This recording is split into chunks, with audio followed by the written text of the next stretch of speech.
नमस्कार दोस्तों, आज की यह कहानी एक ऐसे शख्स की है जिसे 9/11 हमले के बाद अमेरिकी खुफिया एजेंसी CIA किसी भी हाल में पकड़ना चाहती थी। ऐसा इंसान जो कभी एक सिविल इंजीनियर हुआ करता था और जो CIA से बचने के लिए पाकिस्तान की एक ऐसी खुफिया हाईली सिक्योर्ड हवेली में छिपा हुआ था जहां परिंदा भी पर नहीं मार सकता था। दोस्तों, यह कहानी है ओसामा बिन लादेन की। Where is Laden? The big question is where he is. Will CIA able to find him or not? 9/11 के बाद कई सालों तक लादेन का पता न लगा पाने के बाद CIA ने एक सीक्रेट मिशन पर काम करना शुरू किया और उन्होंने अल कुवैती नाम के एक आदमी का पीछा करना शुरू किया जो एक समय पर लादेन के लिए काम करता था। और एक दिन CIA अल कुवैती का पीछा करती हुई पाकिस्तान के एबटाबाद के एक अजीब से कंपाउंड में पहुंच जाती है। CIA को लगता है कि उस कंपाउंड में लादेन रहता है और आखिरकार एक दिन उस अनजान घर में CIA को लादेन के जैसा ही एक आदमी टहलता हुआ दिखता है। इसके बाद CIA एबटाबाद के एक पाकिस्तानी डॉक्टर शकील के साथ मिलकर लादेन की आइडेंटिटी कंफर्म करती है। CIA का पहले तो यह प्लान था कि लादेन के ऊपर ड्रोन से हमला कर दिया जाए, लेकिन किसी वजह से वे यह प्लान कैंसिल कर देते हैं और वे अपने कमांडोज को लादेन को पकड़ने के लिए एबटाबाद भेजने का फैसला लेते हैं। तो दोस्तों, 3D एनिमेशन की मदद से यह जानने के लिए कि CIA ने कैसे इस पूरे सीक्रेट मिशन पर काम किया और कमांडोज ने कैसे लादेन को पकड़ने के रिस्की ऑपरेशन को सक्सेसफुली अंजाम दिया, इस वीडियो को बिना स्किप किए लास्ट तक जरूर देखें। और हाँ, आगे बढ़ने से पहले चैनल को सब्सक्राइब जरूर कर लें।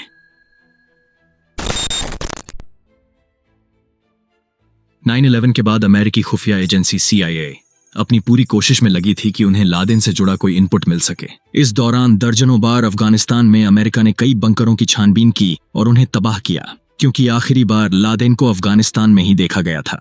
लेकिन लादेन तो दूर, उस तक पहुंचने का एक छोटा सा सबूत भी उन्हें नहीं मिल सका था। अफगानिस्तान में CIA कई फोन कॉल को ट्रेस करने के बाद भी लादेन का पता लगाने में कामयाब नहीं हो पा रही थी।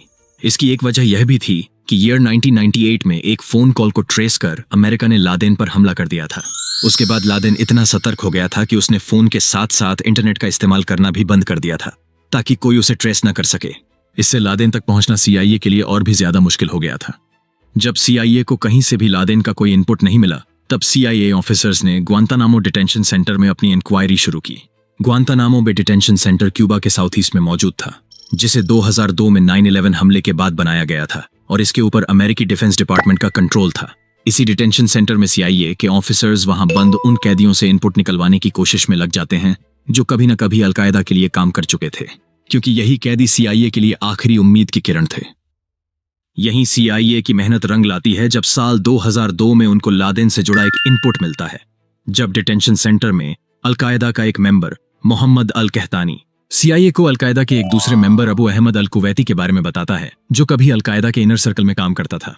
लेकिन अल कहतानी सीधे तौर पर लादेन से जुड़ी कोई भी इंफॉर्मेशन CIA को नहीं देता, इसलिए CIA उस शख्स अल कुवैती के बारे में और इंफॉर्मेशन निकलवाने में लग जाती है कि वाकई में ऐसा कोई शख्स अलकायदा में था या नहीं। डिटेंशन सेंटर में CIA की पूछताछ सालों साल चलती रहती है और 2004 में एक इंक्वायरी के दौरान हसन गुल नाम के एक दूसरे कैदी ने CIA को बताया कि ओसामा बिन लादेन अल कुवैती नाम के एक कुरियर पर भरोसा करता था। हसन गुल ने बताया कि अल कुवैती लादेन का काफी करीबी और भरोसेमंद आदमी था, और क्योंकि ओसामा ना ही किसी फोन का इस्तेमाल करता था ना ही इंटरनेट का, तो उसके सारे मैसेज लाने ले जाने का काम अल कुवैती ही करता था। हसन गुल ने CIA को यह भी बताया कि अल कुवैती को काफी समय से देखा नहीं गया है। जब CIA ने देखा कि दोनों कैदी हसन गुल और मोहम्मद अल कहतानी की कहानी काफी मिलती जुलती है और दोनों की कहानी एक ही शख्स अल कुवैती पर जाकर टिकती है, इससे CIA को यह शक हुआ कि हो सकता है कि अबू अहमद अल कुवैती नाम का वो आदमी ओसामा बिन लादेन के साथ ही हो। क्योंकि CIA के पास ओसामा बिन लादेन के पास पहुंचने की और कोई लीड तो थी नहीं, तो उन्होंने ये डिसाइड किया कि कैसे भी लादेन के मैसेंजर अल कुवैती की इंफॉर्मेशन निकाली जाए। CIA को अपनी जांच में पता चला कि अल कुवैती एक पश्तून यानी कि पठान है जो कुवैत का रहने वाला था और अलकायदा से जुड़ने पर अफगानिस्तान में रहने लगा था और उसे आखिरी बार पाकिस्तान में ही देखा गया था। CIA को शक था कि अल कुवैती अपने परिवार से दूर रहता है, इसलिए वह कभी न कभी कुवैत में रह रहे अपने परिवार वालों से बातचीत तो करता ही होगा। इसलिए CIA कुवैत से पाकिस्तान आने वाली उन सभी कॉल्स को रिकॉर्ड करने लगते हैं जिसमें लोग आपस में पठानों की लैंग्वेज पश्तो यानी कि अफगानी में बातचीत करते थे। आखिरकार कई महीनों की मशक्कत के बाद CIA 2008 में एक ऐसे फोन कॉल को ट्रेस करती है जिसमें दो लोग आपस में अफगानी में बात कर रहे थे। उस फोन कॉल पर शक करने का कारण यह था कि उसमें लोग नॉर्मल तरीके से बात करने की बजाय एक कोड वर्ड में बात करते थे, और तो और वो फोन कॉल पाकिस्तान की एक ही लोकेशन पेशावर से किया जाता था। उस फोन कॉल को ट्रेस कर CIA अल कुवैती का पता लगा लेती है। अल कुवैती का पता चलने के बाद CIA के ऑफिसर्स और पाकिस्तान के ही कुछ लोग जो खुफिया तरीके से CIA के लिए काम करते थे अल कुवैती का पीछा करना शुरू कर देते हैं। लेकिन साल 2 साल होने के बाद भी कुवैती से उनको कुछ खास इनपुट नहीं मिलता, क्योंकि अल कुवैती आम आदमी की तरह ही लोगों से मिलता जुलता था। उसके किसी काम को देखकर ऐसा नहीं लग रहा था कि उस पर शक किया जाए। लेकिन CIA के पास लादेन तक पहुंचने की कोई लीड तो थी नहीं, तो वे चुपचाप अल कुवैती का पीछा करना जारी रखते हैं। और यहीं से कहानी दिलचस्प तरीके से बदल जाती है। जब एक दिन अल कुवैती का पीछा करते हुए CIA ऑफिसर्स पाकिस्तान के एबटाबाद नाम की जगह पर पहुंच जाते हैं। एबटाबाद पहुंचने के बाद अचानक से अल कुवैती की एक्टिविटी काफी बदल जाती है। अल कुवैती वहां कई अलग अलग घरों में आता जाता है। CIA को यह समझ नहीं आ रहा था कि आखिर वह इतने अलग अलग घरों में क्यों जाता है, और आखिर उन घरों में ऐसा क्या है। CIA को यह भी लगने लगा था कि हो सकता है कि उनमें से किसी में अल कुवैती का कोई खास आदमी रहता हो। खैर, CIA ने अल कुवैती का पीछा करना जारी रखा। एक दिन CIA ने देखा कि अल कुवैती एबटाबाद की एक गंदी सी सड़क के सबसे आखिर में मौजूद कंपाउंड के गेट के सामने जाता है और उस अनजान से कंपाउंड में घुस जाता है। CIA काफी देर तक बाहर अल कुवैती का इंतजार करती है, पर इस बार अल कुवैती उस कंपाउंड से निकलकर बाहर नहीं आता। CIA के ऑफिसर्स उस कंपाउंड में झांकने की कोशिश भी करते हैं कि आखिर उस कंपाउंड के अंदर है क्या, पर उस कंपाउंड के बाहर बनी 12 फीट से भी ज्यादा ऊंची बाउंड्री के चलते उनको अंदर का कुछ अंदाजा नहीं चल पाता। लेकिन उनको यह समझ नहीं आता कि आखिर एबटाबाद जैसी शांत जगह पर उस कंपाउंड में ऐसा क्या है जिसके लिए चारों तरफ इतनी ऊंची बाउंड्री बनाई गई है। क्योंकि CIA को अब थोड़ा शक हो रहा था, इसलिए उन्होंने सोचा कि एबटाबाद के उस एरिया को थोड़ा और एक्सप्लोर किया जाए, थोड़ी और जानकारी जुटाई जाए कि वहां कंपाउंड के अंदर आखिर चल क्या रहा है। इसलिए CIA के एजेंट्स एबटाबाद में ही किराए का मकान लेकर रहने लगते हैं। जब CIA उस कंपाउंड की इंफॉर्मेशन निकालती है तो गूगल मैप से उनको पता चलता है कि जिस कंपाउंड में अल कुवैती घुसा है वो वहां पर साल 2008 में नहीं था और उसे साल 2004 में बनाया गया था, यानी कि अमेरिका पर हुए 9/11 हमले के बाद वो कंपाउंड बनाया गया था। इससे CIA का शक और बढ़ने लगता है और वो उस कंपाउंड का ड्रोन सर्विलांस शुरू कर देते हैं। ड्रोन सर्विलांस में CIA ऑफिसर्स को पूरा कंपाउंड कुछ ऐसा दिखाई देता था। उस कंपाउंड में एक 3 मंजिला मकान था जिसका फ्रंट एरिया रोड के अपोजिट डायरेक्शन में था और उस 3 मंजिला घर तक सीधे पहुंचने का कोई भी रास्ता नहीं था। यह मकान एबटाबाद के बाकी के मकानों से एकदम अलग तो था ही, एरिया वाइज भी वो आसपास के मकानों से 8 गुना तक बड़ा था, जिसमें अंदर और अलग अलग कंपाउंड बने हुए थे और उनके आसपास भी 10 फीट तक ऊंची बाउंड्री थी, जो CIA के लिए काफी अजीब बात थी। सर्विलांस में CIA ने यह भी देखा कि सिर्फ इस बीच के एरिया में बने 3 मंजिला मकान में ही लोग रहते थे और वो लोग बहुत कम बार घर के बाहर दिखाई देते थे। मेन कंपाउंड के बगल वाले कंपाउंड में उस घर के लोग सब्जी उगाते थे और सिर्फ उसी सब्जी का इस्तेमाल करते थे, वो कभी बाहर से सब्जी नहीं खरीदते थे। मेन कंपाउंड से लगे दूसरी ओर के एरिया में उस घर के लोग मुर्गी और गाय पालते थे, यानी उस कंपाउंड में ऐसी फैसिलिटी थी कि वहां के लोगों को किसी भी चीज के लिए कम से कम बाहर जाने की जरूरत पड़े। CIA के लिए सबसे अजीब बात यह थी कि बीच के 3 मंजिला घर की सबसे ऊपरी मंजिल की बालकनी की दीवारें 7 फीट ऊंची थी। CIA के हिसाब से जो जरूर किसी न किसी इंपॉर्टेंट आदमी को छिपाने के लिए बनाई गई थी। CIA को शक था कि उस घर में काफी लोग रहते हैं जो बाहरी लोगों की नजर में नहीं आना चाहते थे, और यही वजह थी कि वो लोग फोन और इंटरनेट का इस्तेमाल नहीं करते थे। उस घर में दिन में तो ज्यादा हलचल दिखाई नहीं देती थी, लेकिन वहां रात में बच्चों के रोने की आवाजें आती थीं। CIA ऑफिसर्स को यह लगता था कि हो ना हो दिन में शायद अंदर मौजूद बच्चों को किसी प्रकार की नशीली दवा देकर सुला दिया जाता हो। CIA ने वहां एक और चीज ऑब्जर्व की, वो ये थी कि उस घर के लोग कभी कचरा बाहर नहीं फेंकते थे, बल्कि उसी कंपाउंड में कचरे को जला दिया करते थे जहां मुर्गियां और गाय पाली जाती थीं। और उस कंपाउंड की एक और खास बात यह थी कि वहां सिर्फ एक ही मेन गेट था और उसी मेन गेट से अंदर जाने पर सामने 3 दरवाजे पड़ते थे जिनसे अलग अलग कंपाउंड में जाया जा सकता था, यानी कि कोई भी कंपाउंड एक दूसरे से सीधा कनेक्टेड नहीं था। उस घर की ये सब अजीबोगरीब चीजें CIA का शक और मजबूत कर रही थी।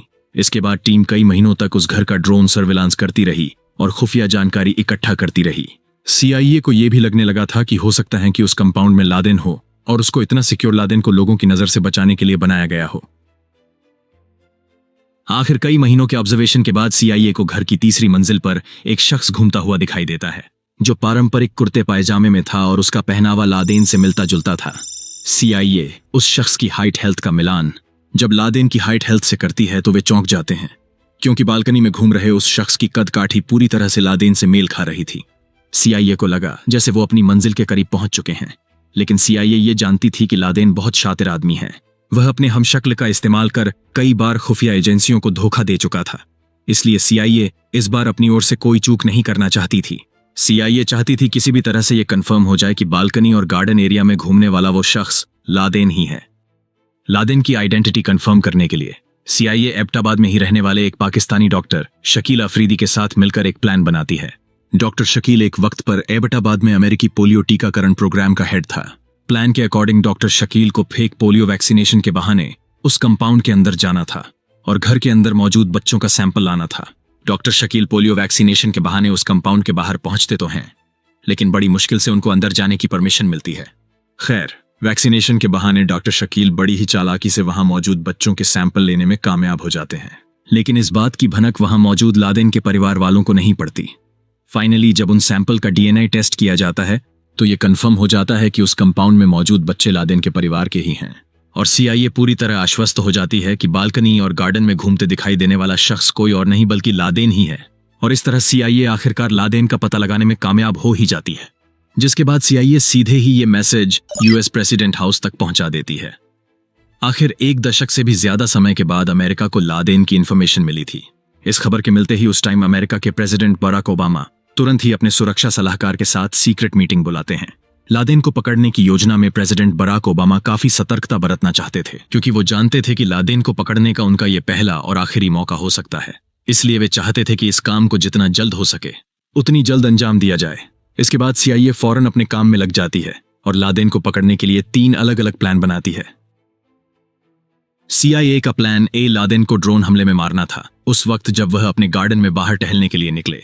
लेकिन इस प्लान में दिक्कत यह थी कि इसमें थोड़ी सी भी चूक होने पर लादेन वहां से भागने में कामयाब हो सकता था, जो सीआईए की पूरी 10 साल की मेहनत को चौपट कर सकती थी। इसलिए सीआईए इस प्लान को कैंसिल कर देती है।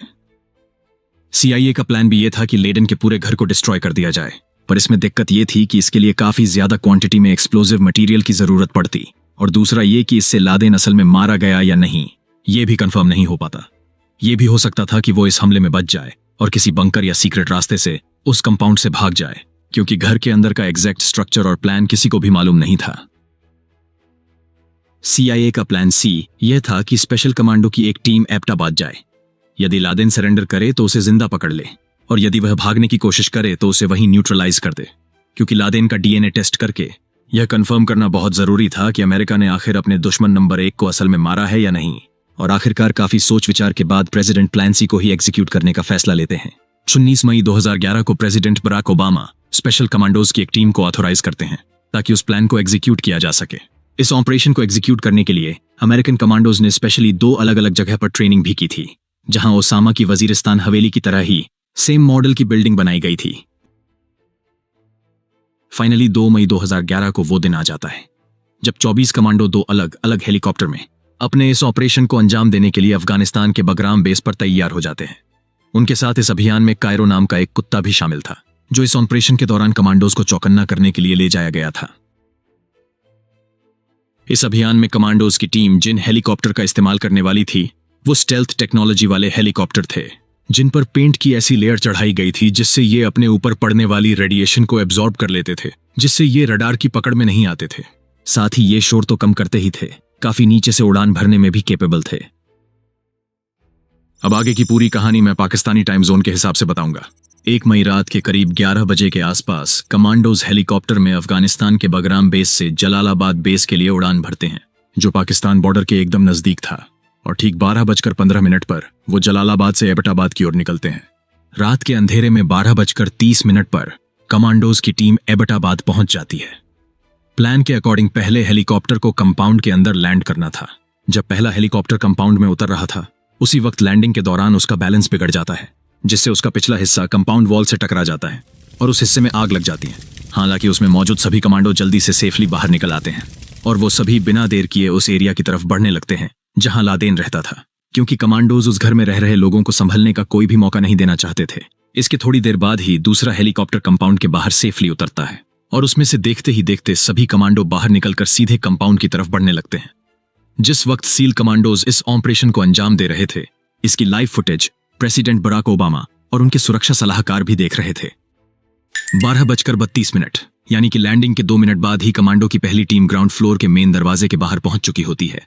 टीम ग्राउंड फ्लोर के मेन दरवाजे को तोड़कर जैसे ही अंदर जाती है, कमांडो को देखते ही अल कुवैती उनके ऊपर फायरिंग कर देता है, जिसके जवाब में सील कमांडो उसे वहीं न्यूट्रलाइज कर देते हैं। उसी वक्त अल कुवैती का भाई अबरार फायरिंग की आवाज सुनकर अपने कमरे से बाहर निकल आता है, जिसे बिना वक्त गंवाए सील कमांडो अपना टारगेट बना लेते हैं।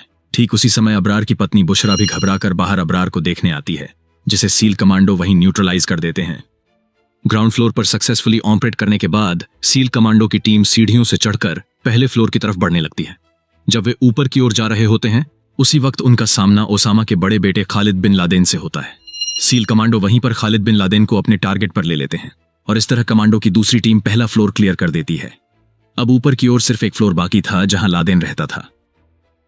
सील कमांडो की टीम जब दूसरे फ्लोर की ओर ऊपर जाती है उस वक्त ओसामा बिन लादेन दरवाजे के पीछे से बाहर की ओर झांक रहा होता है।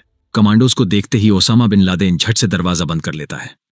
अब तक 12:40 हो चुके थे और कमांडोज अपने टारगेट लादेन से बस अब थोड़ी ही दूर थे। वे लादेन को भागने का कोई मौका नहीं देना चाहते थे, इसलिए कमांडोज लादेन के कमरे में सीधा दरवाजा तोड़कर अंदर घुस जाते हैं, जहां लादेन ठीक उनके सामने होता है। सील कमांडो को अंदर आता देखते ही लादेन घबरा जाता है और वह अपनी एक पत्नी अब्दुल अहमद के पीछे छिपकर उसे एक ह्यूमन शील्ड की तरह इस्तेमाल करता है, जिस कारण पहले तो सील कमांडो उसकी पत्नी के पैर में गोली मार देते हैं और जैसे ही वह गिरती है कमांडोज लादेन को अपने टारगेट पर लेकर उसे न्यूट्रलाइज कर देते हैं। लेकिन अभी भी कमांडोज का काम पूरा नहीं हुआ था। इसके बाद वो लोग लादेन के घर की छानबीन शुरू कर देते हैं ताकि लादेन और उससे जुड़ी इंपॉर्टेंट इंफॉर्मेशन उनके हाथ लग सके।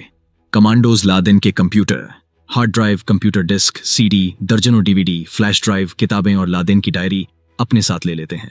12:55 पर कमांडोज लादेन की बॉडी को अपने साथ ले जाने के लिए उसे कपड़े से बने बैग में पैक कर देते हैं। कंपाउंड से निकलने के पहले कमांडोज की एक टीम कंपाउंड में क्रैश हुए हेलीकॉप्टर को बम से एक्सप्लोड कर देते हैं ताकि बाद में पाकिस्तानी आर्मी रिवर्स इंजीनियरिंग करके उसमें इस्तेमाल की गई स्टेल्थ टेक्नोलॉजी का पता न लगा सके। और करीब 1:10 पर जब कमांडोज के लिए कंपाउंड के बाहर एक बैकअप हेलीकॉप्टर आ चुका होता है तब उसमें बैठकर कमांडो सेफली एबटाबाद से जलालाबाद के लिए निकल जाते हैं। यानी कि सिर्फ 40 मिनट के अंदर ही पूरे ऑपरेशन को सक्सेसफुली अंजाम दे दिया जाता है। फाइनली अफगानिस्तान पहुंचने के बाद ओसामा बिन लादेन का डीएनए टेस्ट किया जाता है और डीएनए टेस्ट के बाद अमेरिकी प्रेसिडेंट बराक ओबामा ये ऐलान कर देते हैं कि ओसामा बिन लादेन अब नहीं रहा और इस तरह अमेरिका 9/11 का अपना बदला पूरा करने में कामयाब हो जाता है। तो दोस्तों, कैसी लगी ये इन्फॉर्मेशन? यदि ये एनिमेटेड वीडियो अच्छा लगा हो तो वीडियो को लाइक करें और चैनल को सब्सक्राइब करें ताकि आने वाली ऐसी ही 3D एनिमेटेड वीडियो की इन्फॉर्मेशन आप तक पहुंच सके। धन्यवाद।